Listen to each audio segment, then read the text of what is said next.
Doctor Baba Saheb Ambedkar open university.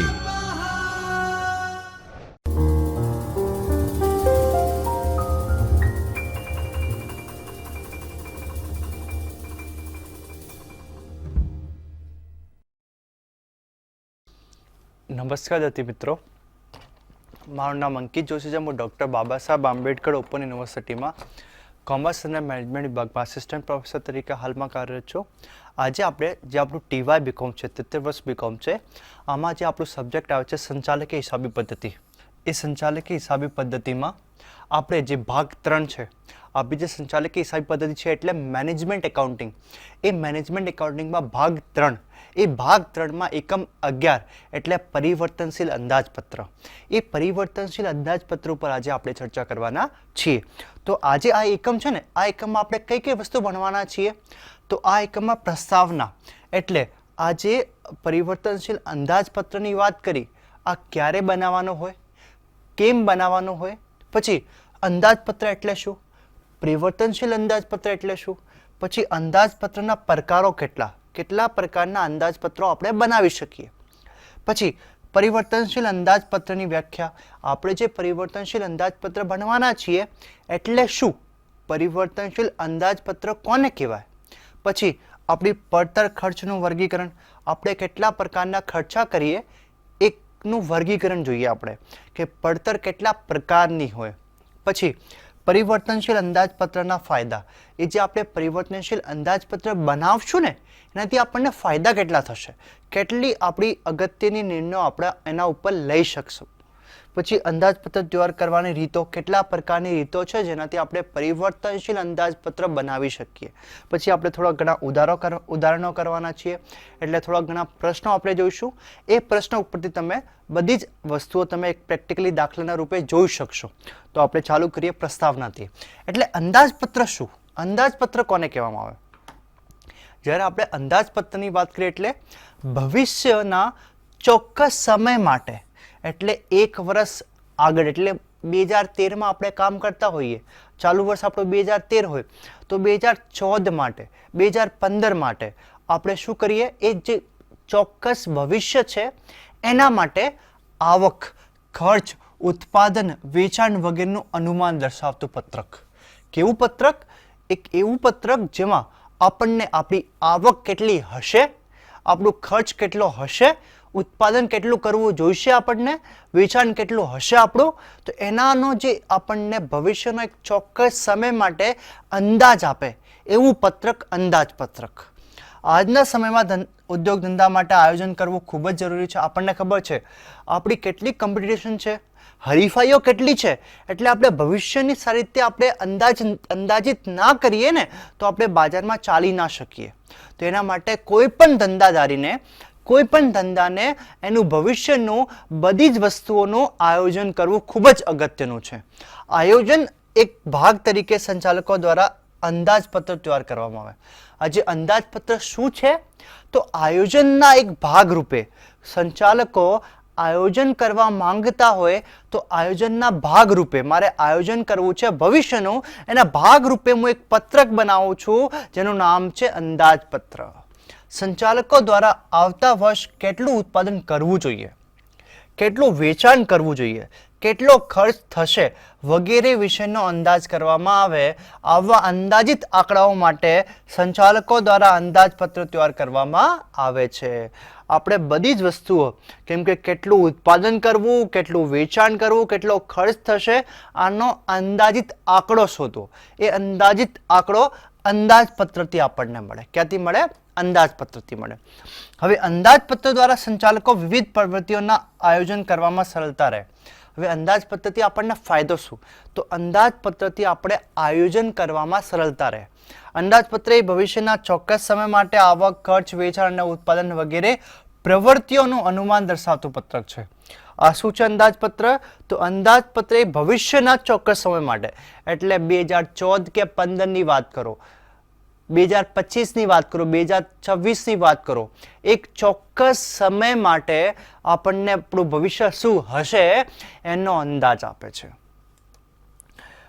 અંદાજોની માહિતી વધુ સચોટ મળે જેના વડે સંચાલકો ભવિષ્યમાં કરવાની પ્રવૃત્તિઓનું સચોટ આયોજન કરી શકશે.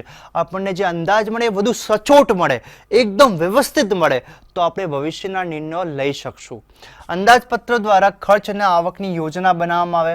અંદાજપત્રના રૂપે આપણે ભવિષ્યની આવકની યોજના શું હશે, ખર્ચની યોજના શું હશે, એ આપણને ઉપયોગી નીવડવામાં. તો એ હતો અંદાજપત્રની પ્રસ્તાવના. પછી અંદાજપત્રના પ્રકારો જોઈએ. હવે અંદાજપત્રના પ્રકારો એટલે કેટલા પ્રકારના અંદાજપત્રો આપણે જોઈએ છે. તો અંદાજપત્રના પ્રકારોમાં સૌથી પહેલું છે સ્થિર અંદાજપત્ર અને પરિવર્તનશીલ અંદાજપત્ર. ઘણા બધા પ્રકારના અંદાજપત્રો હોય, પણ આપણે આ જે એકમના અનુસારે ભણીએ ને, તો આપણે આ એકમમાં બે પ્રકારના આપણે અંદાજપત્રના પ્રકારો જોઈશું. પેલું છે સ્થિર અંદાજપત્ર, બીજું છે પરિવર્તનશીલ. આપણને નામથી જ ખબર પડી જાય છે કે સ્થિર અંદાજપત્ર કોને કહેશું, પરિવર્તનશીલ અંદાજપત્ર કોને કહેશું. હવે સ્થિર અંદાજપત્રની જ્યારે વાત કરીએ એટલે શું, સ્થિર અંદાજપત્ર એટલે શું, તો એ આપણને જોઈએ. તો જ્યારે વેચાણ, આવક અને ખર્ચ ત્રણેય, વેચાણ, આવક અને ખર્ચ ત્રણેય આંકડાઓ નિશ્ચિત ઉપલબ્ધ હોય ત્યારે સ્થિર અંદાજપત્ર તૈયાર કરવામાં આવે. આ બધી વસ્તુઓ આપણને નિશ્ચિત રૂપે આપેલી હોય તો આપણે સ્થિર અંદાજપત્ર તૈયાર કરીએ. સ્થિર અંદાજપત્ર તૈયાર કરતી વખતે ઉત્પાદનની કોઈ એક સપાટીને ધ્યાનમાં રાખીને તૈયાર કરવામાં આવે છે. જ્યારે આપણે વાત કરીએ સ્થિર અંદાજપત્રની, તો આપણી પાસે આવક, ખર્ચ અને વેચાણ અંગેની માહિતી હોય, એના આંકડાઓ હોય, સચોટ આંકડાઓ હોય. અને પછી જ્યારે આપણે ઉત્પાદનની સપાટીની વાત કરીએ કે 70% ઉત્પાદન સપાટી આપણે ઉત્પાદન કરી રહ્યા છે, 80% ઉત્પાદન સપાટી આપણે ઉત્પાદન કરી રહ્યા છે, તો કોઈ પણ એક ચોક્કસ સપાટી નક્કી કરીને પછી અંદાજપત્ર બનાવવામાં આવે છે, તો એને આપણે શું કહીએ, સ્થિર અંદાજપત્ર. ત્યારબાદ તેમાં કોઈ ફેરફાર કરવામાં આવતો નથી. જે સપાટી આપણે લીધી હોય, 70%ની સપાટી ઉત્પાદન, 80%ની સપાટી ઉત્પાદન, જે કોઈ એક સપાટી લઈને આપણે અંદાજપત્ર તૈયાર કર્યો હોય, એ અંદાજપત્રમાં પછી ફેરફાર થાય એમ નથી. એટલે કે સ્થિર અંદાજપત્ર તૈયાર કરવામાં આવે છે. ત્યારની રકમ અને મંજૂર કરવામાં આવેલ રકમ સ્થિર રહે છે, તેમાં કોઈ પરિવર્તન કરવામાં આવતું નથી. આમ સ્થિર અંદાજપત્રમાં પરિવર્તન જોવા મળતું ન હોવાથી એને સ્થિર કહેવામાં આવે. સ્થિર અંદાજપત્ર એટલે તમે 70% સપાટીએ જે પ્રકારનો અંદાજપત્ર મેળવ્યો હોય, બનાવ્યો હોય, એ જ 80% સપાટીએ અંદાજપત્ર એવું જ રહેશે, એમાં પરિવર્તન જોવા મળશે નહીં. સપાટી બદલાય તો પણ પરિવર્તન જોવા મળે નહીં, એવું અંદાજપત્ર એટલે સ્થિર અંદાજપત્ર. હવે એનો બીજો ભાગ છે પરિવર્તનશીલ, એને આપણે જોઈએ. જ્યારે પરિવર્તનશીલ અંદાજપત્રની વાત કરીએ તો પરિવર્તનશીલ અંદાજપત્ર એટલે શું? પરિવર્તનશીલ આપણને નામથી જ ખબર પડી જાય. આપણે જ્યારે ઉત્પાદનની સપાટી પરિવર્તન થાય ત્યારે આપણા આંકડાઓમાં પણ પરિવર્તન થાય, આપણા ખર્ચમાં પણ પરિવર્તન થાય, આપણી બધી એકમોમાં પણ પરિવર્તન થાય, તો એને પરિવર્તનશીલ અંદાજપત્ર કહેવામાં આવે.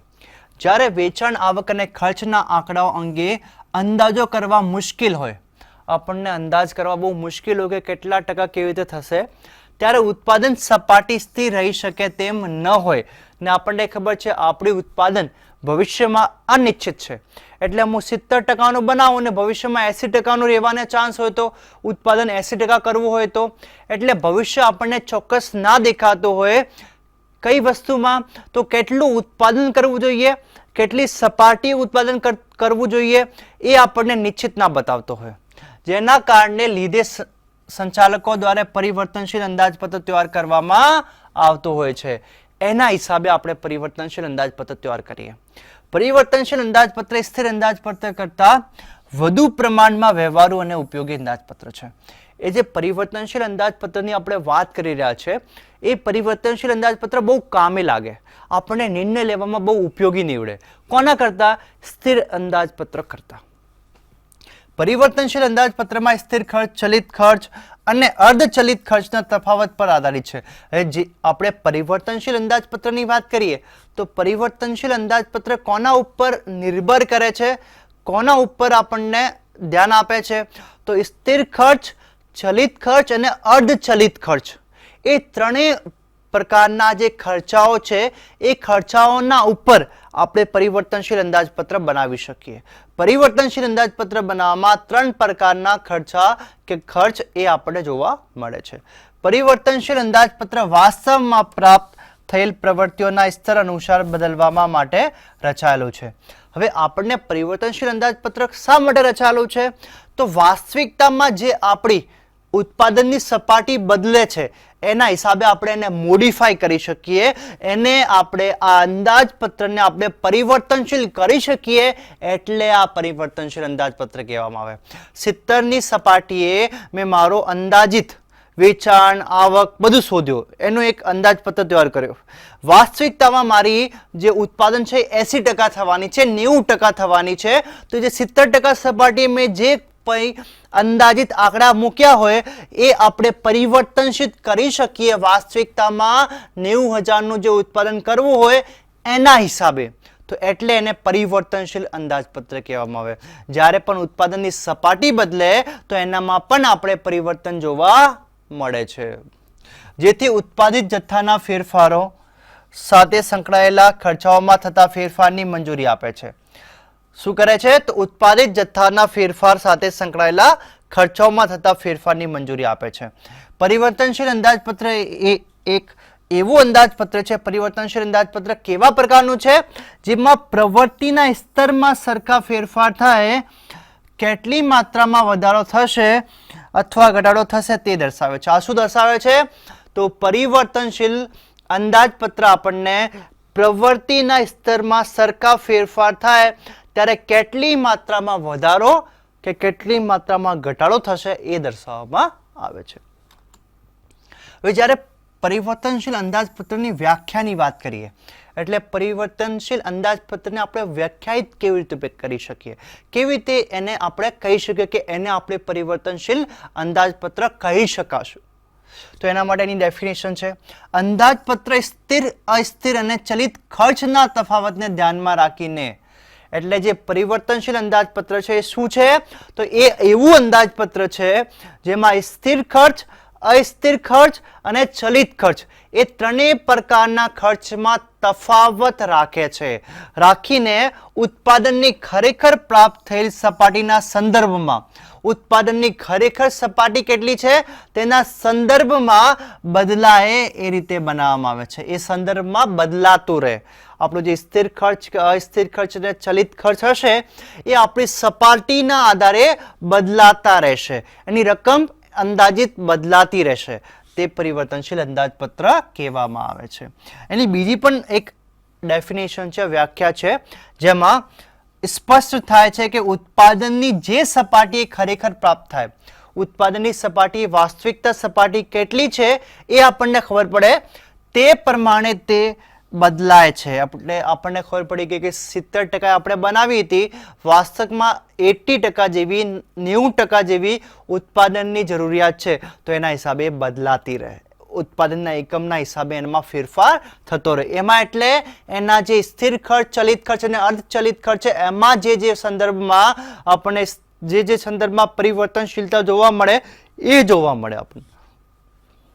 ઉદાહરણ તરીકે જો ઉત્પાદનની નક્કી કરેલી સપાટી 70% ઉત્પાદન થાય તો આપણે ઉત્પાદનની સપાટી કેટલી નક્કી કરી?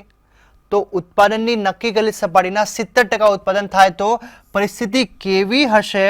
તથા 50% થાય તો શું? 75% થાય તો શું? 90% થાય તો શું?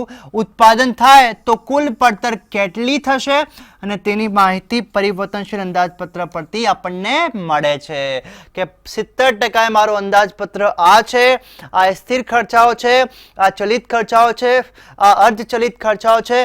એના પછી 50% મારે જ્યારે મારી સપાટી આવશે ત્યારે શું હશે? ત્યારે સ્થિર ખર્ચ, ચલિત ખર્ચ અને અર્ધચલિત ખર્ચ શું હશે? 80% શું હશે? 90% શું હશે?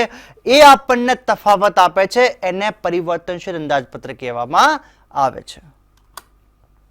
હવે પડતર ખર્ચનું વર્ગીકરણ. આપણે જ્યારે પરિવર્તનશીલ અંદાજપત્રની વાત કરી તો કેટલા પ્રકારના ખર્ચાઓ આપણે પરિવર્તનશીલ અંદાજપત્રમાં ધ્યાનમાં લઈએ છીએ? 3 પ્રકારના. તો એ જ પડતરનું આપણે વર્ગીકરણ સમજીએ. તો એ પડતર ખર્ચનું વર્ગીકરણ એટલે સ્થિર ખર્ચ, ચલિત ખર્ચ અને અર્ધચલિત ખર્ચ. આપણે કેટલા પ્રકારના ખર્ચો આપણે જોઈએ છે જ્યારે પરિવર્તનશીલ અંદાજપત્રની વાત કરીએ એ સંદર્ભમાં આપણે 3 પ્રકારના ખર્ચા જોઈએ છે. પેલું છે સ્થિર ખર્ચ, બીજું ચલિત ખર્ચ અને ત્રીજું છે અર્ધચલિત ખર્ચ. તો ત્રણેયને આપણે સમજીએ. કોને આપણે સ્થિર ખર્ચ કહીશું, સ્થિર ખર્ચા કહીશું, કોને આપણે ચલિત ખર્ચ કહીશું કે ચલિત ખર્ચા કહીશું, કોને આપણે અર્ધચલિત ખર્ચા કે અર્ધચલિત ખર્ચ કહીશું. તો સૌથી પહેલા વાત કરીએ તો આપણે સ્થિર ખર્ચની. સ્થિર ખર્ચ એટલે શું? તો સ્થિર ખર્ચ એટલે એવો ખર્ચ કે જે ઉત્પાદનમાં વધારો થતા કે ઘટાડો થતા બદલાતો નથી. જેમાં આપણે ઉત્પાદનમાં વધારો થાય, 15,000 એકમથી 30,000 એકમ થાય કે 15,000 એકમથી 5,000 એકમ થાય, ઘટાડો થાય તો પણ સ્થિર ખર્ચમાં કોઈ પણ બદલાવ આવતો નથી, કોઈ પણ રકમમાં બદલાવ નથી દેખાતો, એટલે આપણે એને સ્થિર ખર્ચ કહીએ. આમ ઉત્પાદનની સપાટીમાં ફેરફાર થતા, ઉત્પાદનની સપાટી એટલે 70% સપાટીથી 80% જાય, 70%થી 60% જાય, 70%થી 90% જાય. ફેરફાર થતા ખર્ચમાં કોઈ પણ ફેરફાર જોવા મળતો નથી. એક્ઝામ્પલ તરીકે એક દાખલાના રૂપે સમજીએ. આપણે એક નાનું એક્ઝામ્પલ લઈએ કે કોને આપણે સ્થિર ખર્ચ કહેશું. તો કારખાનાનું માસિક ભાડું 1 લાખ રૂપિયા છે.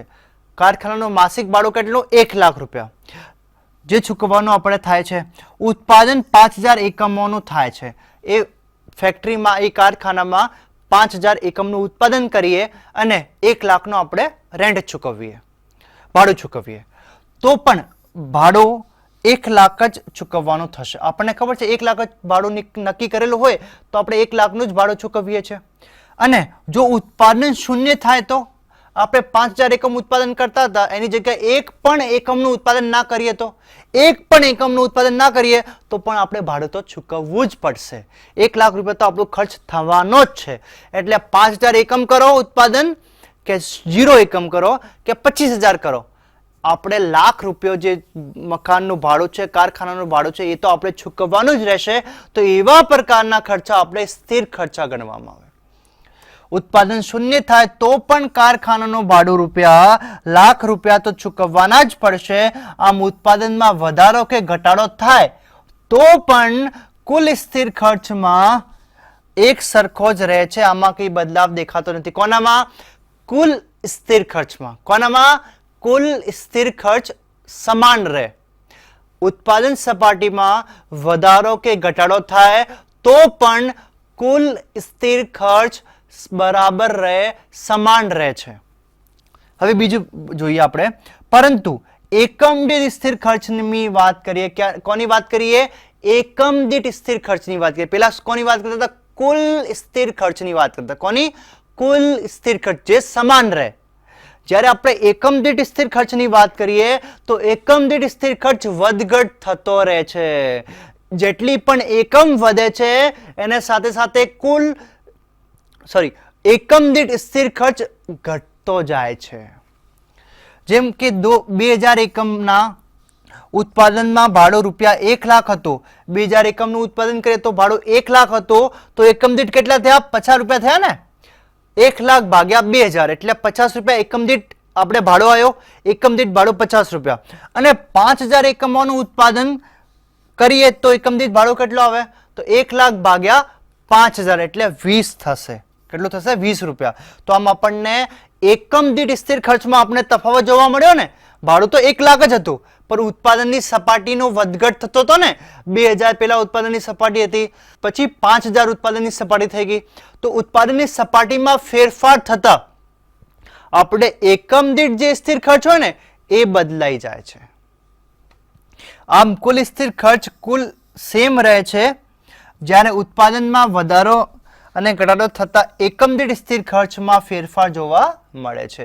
એકમ દીઠ સ્થિર ખર્ચમાં આપણને ફેરફાર જોવા મળે છે.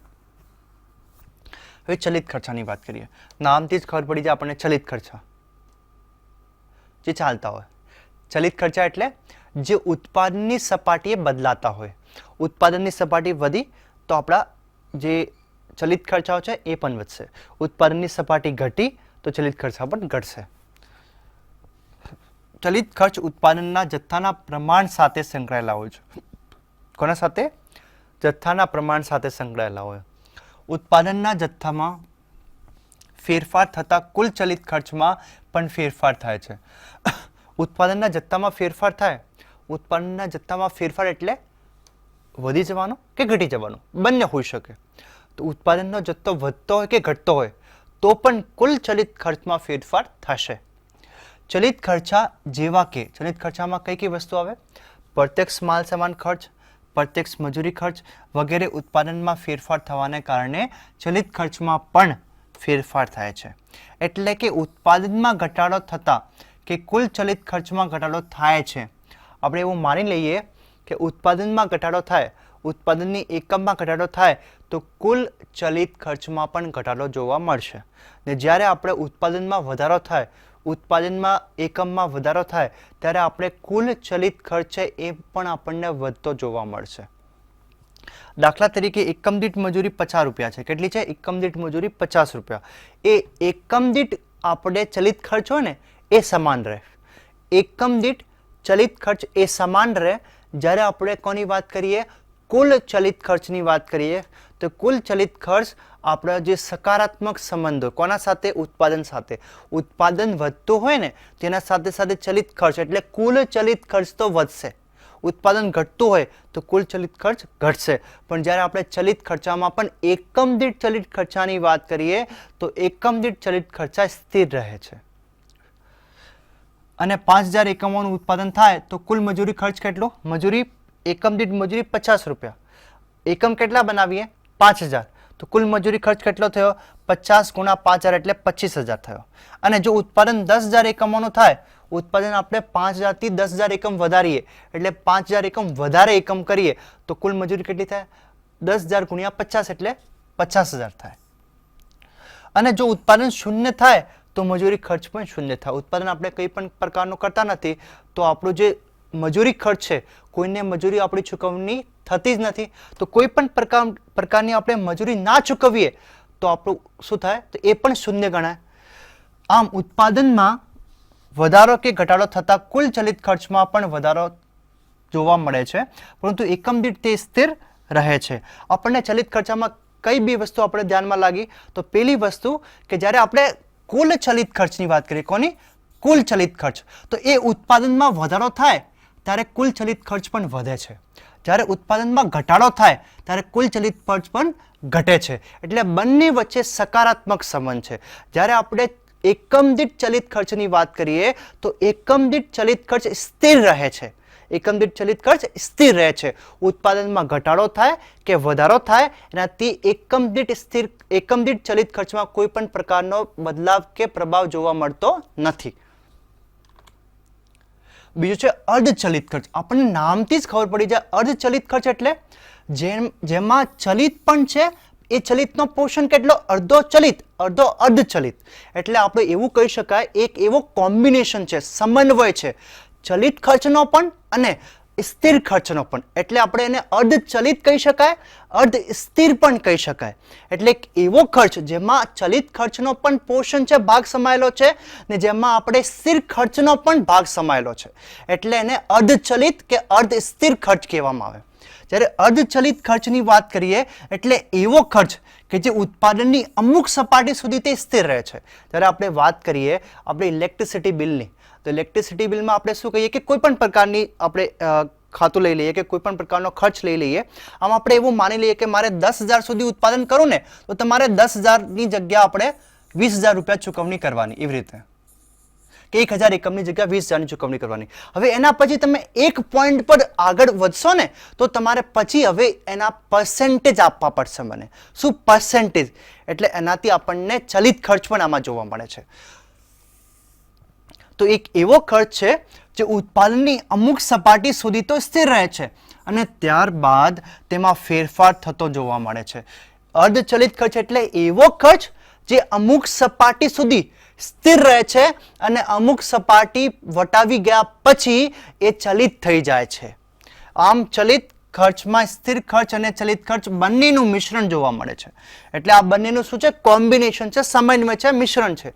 દાખલા તરીકે એક્ઝામ્પલ લઈએ તો વીજ બિલમાં જેમાં દર માસે વપરાશ થાય કે ન થાય અમુક વીજળી ખર્ચ તો ચૂકવવો જ પડે છે. એટલે મીટર ભાડું તમે ઘર બંધ રાખો, વીજળી ના બાળો, વીજળીનો તમે ઉપયોગ ના કરો તો પણ તમારે મીટર ખર્ચ તો તમારે ચૂકવવું જ પડશે. પછી તમે 10 કે 15 યુનિટ એના વીજળીના ઉપયોગ કરો ત્યારે 10 યા 15નો જે તમારે ચલિત ખર્ચ હશે એનો પણ તમારે ચૂકવણી કરવાની રહેશે. એટલે બંને વસ્તુનો કોમ્બિનેશન છે. વીજળી બિલમાં સ્થિર ખર્ચ પણ છે, જે તમે વીજળી વાપરો કે ના વાપરો અને ઉપયોગ કરો કે ના કરો તો એ તો તમારે ચૂકવવાના થાય જ છે, એ સ્થિર ખર્ચા. પછી તમે ઉપર જતા રહો તો એના પછી ચલિત ખર્ચ ચાલુ થઈ જાય છે. જો વપરાશ ચાલુ હોય તો તે પ્રમાણે વીજળી ખર્ચ ચૂકવવો પડે છે. અન્ય ખર્ચાઓ કે ટેલિફોન ખર્ચ, યંત્રનો ઘસારો, સમારકામ ખર્ચ વગેરે અર્ધચલિત ખર્ચ તરીકે ઓળખવામાં આવે છે. અર્ધચલિત ખર્ચની વાત કરીએ, અર્ધસ્થિર ખર્ચની વાત કરીએ તો એ અર્ધચલિત ખર્ચ કે અર્ધસ્થિર ખર્ચના ઉદાહરણ તરીકે આપણે કોને લઈ શકીએ તો ટેલિફોન ખર્ચ, યંત્રનો ઘસારો, સમારકામ ખર્ચ એ બધા આપણે અર્ધચલિત ખર્ચમાં આપણને જોવા મળે છે. હવે વાત કરીએ પરિવર્તનશીલ અંદાજપત્રના ફાયદા અને ઉપયોગિતા. જે આપણે પરિવર્તનશીલ અંદાજપત્ર બનાવશું ને એ પરિવર્તનશીલ અંદાજપત્રથી આપણને ફાયદા કેટલા થવાના, ઉપયોગી આપણા માટે કેટલું છે, કેટલું આપણા માટે ઉપયોગી થાય એ પરિવર્તનશીલ અંદાજપત્ર. તો પરિવર્તનશીલ અંદાજપત્ર દ્વારા વેચાણ કે ઉત્પાદનની વિવિધ સપાટીએ તૈયાર કરવામાં આવેલો હોવાથી એના લીધે ખરેખર પ્રાપ્ત થયેલી ઉત્પાદનનો વેચાણના આંકડાનો સાથે સરખામણી સરળતાથી કરી શકાય છે. હું તમને શોર્ટ એન્ડ સિમ્પલમાં કહું કે ઉત્પાદન અને વેચાણની જેટલી એકમો હોય, ઉત્પાદનની માની લઈએ કે 20,000 એકમ હોય કે વેચાણની 15,000 એકમ હોય, આ બંને સપાટીએ એની જે આપણને વેચાણ અને ઉત્પાદનની જે સપાટી આપણને ખરેખર આવક પણ મળી જાય ને ખરેખર ખર્ચ પણ મળી જાય, એ પણ કોના હિસાબે, એ પણ ખરેખર પ્રાપ્ત થયેલ ઉત્પાદન અને વેચાણના આંકડાઓ સાથે સરખામણી કરી શકાય. ખબર પડી? પરિવર્તનશીલ અંદાજપત્રમાં આપણે સરખામણી કરવામાં આપણને ઉપયોગી થાય, સરળ પડે આપણને. પછી બીજો એનો ફાયદો છે પરિવર્તનશીલ અંદાજપત્ર દ્વારા સંચાલકોની કામગીરીનું પણ મૂલ્યાંકન થઈ શકે. હવે જે પરિવર્તનશીલ અંદાજપત્ર છે ને એ પરિવર્તનશીલ અંદાજપત્ર સારું બનાવ્યું છે, એકદમ ચોક્કસ બનાવ્યું છે ભવિષ્યને લઈને, તો એ સંચાલક કેટલા એક્સપર્ટ હશે એનાથી આપણને ખબર પડી જાય. જે એક્સપર્ટ હોય એ એક્સપર્ટમાં ભૂલો ઓછી આવે, એ ભવિષ્યને જોઈ શકે અને ભવિષ્યના એકદમ બરોબર એ વર્તમાનને વિચારી શકે. તો વર્તમાનને વિચારે એટલે પરિવર્તનશીલ અંદાજપત્ર એકદમ સચોટ બનાવે ત્યારે આપણે પરિવર્તનશીલ અંદાજપત્ર ભવિષ્યની જે વસ્તુઓ છે એને સમાન કરે છે. તો ભવિષ્યમાં એ સફળ થાય છે. એ સંચાલકોની પ્રોગ્રેસ બતાવે છે, વિકાસ બતાવે છે કે સંચાલકો કેટલા એક્ટિવ છે, કેટલું સારું કામ કરે છે. પરિવર્તનશીલ અંદાજપત્રનો ઉપયોગ બજેટને સરળતાથી સુધારવા માટે પણ કરી શકાય. એ જે પરિવર્તનશીલ અંદાજપત્ર છે એનો ઉપયોગ આપણે બજેટને સુધારવું હોય, એ બજેટ પણ સુધારવા માટે પરિવર્તનશીલ અંદાજપત્ર ઉપયોગી નીવડે છે. અને જ્યારે ધંધામાં ઉત્પાદન કે વેચાણના આંકડા નિશ્ચિત મળવા મુશ્કેલ હોય ત્યારે પરિવર્તનશીલ અંદાજપત્ર ઉપયોગમાં નીવડે છે.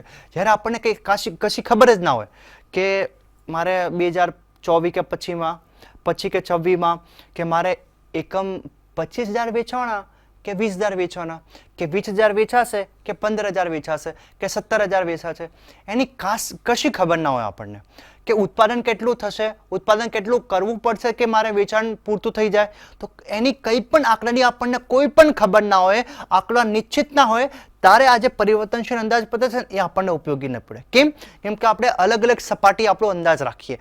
70% સપાટી એ અંદાજ હોય, 80% સપાટી એ અંદાજ હોય, 90% સપાટી એ અંદાજ હોય, એટલે 4 પ્રકારની સપાટી આપણને અંદાજ કરવામાં ઉપયોગી નીવડે પરિવર્તનશીલ અંદાજપત્ર. પરિવર્તનશીલ અંદાજપત્ર દ્વારા અન્ય અંદાજપત્રો તૈયાર કરી શકાય છે. પરિવર્તનશીલ અંદાજપત્રના ઉપર બીજા પ્રકારના પર આપણે અંદાજપત્ર તૈયાર કરી શકીએ. તે માટે વિવિધ આંકડાકીય માહિતી મેળવી શકાય છે, જેમ કે આવક ખર્ચ સંબંધિત માહિતી, આંકડાઓ. બીજી પણ આપણે માહિતી લઈ શકીએ. કોના ઉપરથી? પરિવર્તનશીલ અંદાજપત્રનો ઉપયોગ કરીને આવક ખર્ચની માહિતી પણ આપણે ધ્યાનમાં લઈ શકીએ, આવક ખર્ચની માહિતી પણ ઉપયોગમાં લઈ શકીએ. પછી પરિવર્તનશીલ અંદાજપત્ર દ્વારા અંદાજપત્રના વિવિધ ખ્યાલ દ્વારા વાસ્તવિક ખર્ચ વગેરે સાથેની તુલના માટે મહત્વપૂર્ણ આંકડાઓની માહિતી પૂરી પાડે છે. એ આપણે જે પરિવર્તનશીલ અંદાજપત્ર છે ને એ અંદાજના વિવિધ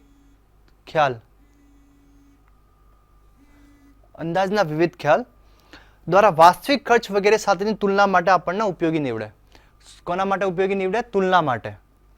આપણે તુલના કરી શકાય. કોની? તો અંદાજપત્રના વિવિધ ખ્યાલની. તો એના માટે પણ આપણે પરિવર્તનશીલ અંદાજપત્ર ઉપયોગી થાય છે. પછી અંદાજપત્રીય અંકુશ માટે પરિવર્તનશીલ અંદાજપત્ર ખૂબ જ ઉપયોગી રહે છે. આપણને ખબર છે કે એ અંકુશ માટે પરિવર્તનશીલ અંદાજપત્ર પણ ઉપયોગી રહે. આપણે અંકુશ કરી શકીએ. તો એ બધા પરિવર્તનશીલ અંદાજપત્રના ફાયદા અને ઉપયોગિતા હતી. હવે અંદાજપત્ર તૈયાર કરવાની રીતો જોઈએ આપણે. શું જોઈએ? અંદાજપત્ર તૈયાર કરવાની રીતો. જ્યારે હું એવી વાત કરું કે મારે આ પરિવર્તનશીલ અંદાજપત્ર બનાવવું છે, કેટલી રીતોના મુજબ બનાવી શકીએ, કેટલી રીતોના રૂપે આપણે બનાવી શકીએ? તો આપણે રીતોના સૌથી પહેલું છે આલેખ પદ્ધતિથી પણ બનાવી શકીએ. આલેખ પદ્ધતિથી પણ આપણે પરિવર્તનશીલ અંદાજપત્ર બનાવી શકીએ. બીજી ગુણોત્તર પદ્ધતિથી પણ બનાવી શકીએ. ત્રીજો કોષ્ટક પદ્ધતિ પણ બનાવી શકીએ. તો આપણે સૌથી વધારે ઉપયોગમાં લેવાતી પદ્ધતિ છે કોષ્ટક પદ્ધતિ. પણ આપણે ત્રણેયને આપણે ધ્યાનમાં લઈશું અને ભણશું. સૌથી પહેલી છે આલેખ પદ્ધતિ. નામથી જ ખબર પડી જાય. આલેખ બનાવીને આપણે અંદાજપત્ર બનાવો. અંદાજ આપણે ધ્યાનમાં લેવો. કોનાથી? આલેખ બનાવીને. આ પદ્ધતિમાં ખર્ચને 3 ભાગમાં વિભાજિત કરવામાં આવે છે. આલેખ પદ્ધતિમાં શું થાય? 3 ભાગમાં આપણે વિભાજિત કરીએ. કોને? ખર્ચને. સ્થિર ખર્ચ, ચલિત ખર્ચ અને અર્ધચલિત ખર્ચ. આ ખર્ચ ઉત્પાદનની જુદી જુદી સપાટીના આધારે આલેખ તૈયાર કરવામાં આવે છે. આપણે જે આલેખ તૈયાર કરીએ ને એ જુદી જુદી સપાટીએ બનાવીએ. જુદી જુદી સપાટીએ સ્થિર ખર્ચ કેટલો, ચલિત ખર્ચ કેટલો અને અર્ધચલિત ખર્ચ કેટલો, આ ત્રણેયની અલગ અલગ સપાટી આપણે ગણના કરીએ. આલેખ તૈયાર કરતી વખતે આલેખપત્ર પર એક્સ અક્ષ પ્રવૃત્તિની જુદી જુદી સપાટી દર્શાવવામાં આવે. આજે આપણને ખબર છે આલેખમાં આ એક્સ અક્ષ હોય ને આ વાય અક્ષ હોય ને, આ એક્સ આ વાય. એક્સ અક્ષ ઉપર શું મૂકીએ? અલગ અલગ પદ્ધતિ. એટલે 3000નું એકમ હોય, 4000નું એકમ ઉત્પાદન હોય, 5000. એટલે એક્સ અક્ષિસ પર આપણે આપણું ઉત્પાદનની પ્રવૃત્તિઓ મૂકીએ. શું મૂકીએ? ઉત્પાદનની પ્રવૃત્તિઓ. એક્સ અક્ષ પ્રવૃત્તિની જુદી જુદી સપાટી દર્શાવવામાં આવે છે. 70% સપાટી એટલું ઉત્પાદન, 80% સપાટી એટલું ઉત્પાદન, 90% સપાટી એટલું ઉત્પાદન. અને વાય અક્ષ પર જુદા જુદા ખર્ચાઓના દર્શાવવામાં આવે છે. વાય અક્ષ પર સ્થિર ખર્ચા, ચલિત ખર્ચા, અર્ધચલિત ખર્ચા ત્રણેય બતાવવામાં આવે છે. 1000, 2000, 3000, 4000. પછી આપણને લાઈન મળે છે. આલેખપત્ર પર ઉત્પાદન અને ખર્ચની માહિતી દર્શાવી આલેખ દ્વારા અંદાજપત્ર રજૂ કરવામાં આવે છે. આ આલેખથી આપણને રજૂ કરવામાં આવે છે. કયો? તો આલેખ પદ્ધતિ દ્વારા પરિવર્તનશીલ અંદાજપત્ર આપણે એવી રીતે બનાવી શકીએ. બીજી પદ્ધતિ છે ગુણોત્તર પદ્ધતિ. ગુણોત્તર પદ્ધતિ એટલે આ પદ્ધતિ હેઠળ અપેક્ષિત સામાન્ય સ્તરની પ્રવૃત્તિ માટે અંદાજપત્ર તૈયાર કરવામાં આવે છે અને તેને આધારે જુદી જુદી પ્રવૃત્તિઓનો ખર્ચનું પ્રમાણ નક્કી કરવામાં આવે છે. આ પદ્ધતિ માટે ખર્ચ અને આવકોનું જુદા જુદા ગુણોત્તરોની ગણતરી કરીને તેને આધારે કોઈ પણ સપાટી માટે ખર્ચ એ આવકની માહિતી મેળવી શકાય છે. આપણે એના ગુણોત્તર પદ્ધતિને આપણે એક્ઝામ્પલના રૂપે સમજીએ તો ચલિત ખર્ચા 50% સપાટી રૂપિયા 1 લાખ હોય. ચલિત ખર્ચા 50% સપાટી 1 લાખ હોય તો 1% સપાટીએ કેટલા? 2000 રૂપિયા ચલિત ખર્ચ ગણાય છે. આમ આ પદ્ધતિ દ્વારા જુદી જુદી સપાટી માટે ખર્ચના ગુણોત્તરો મેળવી શકાય છે અને તેના આધારે જુદી જુદી સપાટીએ માટેનો અંદાજ મેળવી શકાય છે. આપણે એક સપાટી આપણને એટલો ખર્ચ મળે તો એની 10% સપાટી કેટલો, 5% સપાટી કેટલો, આ સપાટીના રૂપે આપણે એક સૂત્ર બનાવી શકીએ. એક આપણે સૂત્ર બનાવીને ગુણોત્તર બનાવીને આપણે શું કરી શકીએ? એ ગુણોત્તરથી આપણે અંદાજ શોધી શકીએ. એ ગુણોત્તર પદ્ધતિ હતી. પછી ત્રીજી પદ્ધતિ છે આપણી કોષ્ટક પદ્ધતિ. કઈ છે? કોષ્ટક પદ્ધતિ.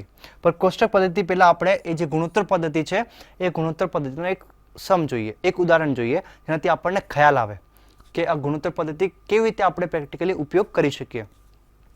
ઉદાહરણ તરીકે સામાન્ય સપાટી 50% છે. આપણી સામાન્ય સપાટી એટલે 50% આપણે ઉત્પાદન કરીએ. આ 50% ઉત્પાદન, 50%ની જે ઉત્પાદન છે આ માટે પરોક્ષ ખર્ચનો અંદાજપત્ર 1 લાખ રૂપિયા છે. 50% સપાટીએ 50% ઉત્પાદન કરો ને મારું કેપેસિટીનું, ત્યારે મારા લાખ રૂપિયા ખર્ચ થાય. ધારો કે ખર્ચમાં સ્થિર ખર્ચ 50,000 છે. આ જે 1 લાખ રૂપિયા છે ને આમાં મારા 50,000 છે સ્થિર ખર્ચ અને 50,000 છે એ મારા ચલિત ખર્ચ છે. જેથી ચલિત ખર્ચ 1% પ્રવૃત્તિએ રૂપિયા 1000 થશે. આપણને ખબર છે ને આપણે 50% 50,000 હોય કોઈ સ્થિર ખર્ચ, ચલિત ખર્ચ પણ 50% 50,000 હોય તો ચલિત ખર્ચ 1% કેટલો? એટલે 50,000 ભાગાકાર 50%. તો આપણે 1% મળી જાય રૂપિયા 1000. 50,000 ડિવાઇડ બાય 50 કરીએ ત્યારે. હવે ધારો કે વાસ્તવિક પ્રવૃત્તિ 80% હોય તો તેનો ખર્ચનો અંદાજ કેવી રીતે ખબર પડશે આપણને? તો 80% આ જે આપણને માહિતી છે ને એ 50% આપેલી છે.